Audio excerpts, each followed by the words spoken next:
Hello everyone, আশা করি তোমরা সবাই খুব ভালো আছো। তো আজ আমি চলে এসেছি আসানসোলের আইটেক স্টোরে to buy my new laptop. আমি অ্যাকচুয়ালি অনেকদিন ধরেই ভাবছিলাম একটা নতুন ল্যাপটপ কেনার কথা। আমি ডিসাইড করে উঠতে পারছিলাম না কোনটা বেস্ট হবে, বিকজ আমার মেনলি ফোকাস ছিল এডিটিংয়ের ওপর। আমি চাইছিলাম এমন একটা ল্যাপটপ যেটাতে আমি খুব ভালো করে এডিটিং করতে পারবো। তোমরা গেস করো আমি কোন ল্যাপটপ পারচেজ করেছি এখান থেকে।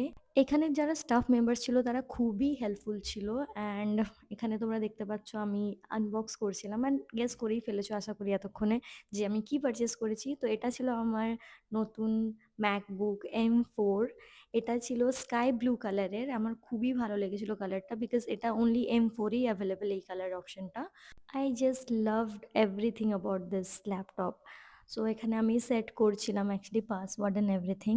তোমরা যদি এখান থেকে কিছু পারচেস করতে চাও দেন আমি রেকমেন্ড করব প্রথমে কল করে নিও এদেরকে।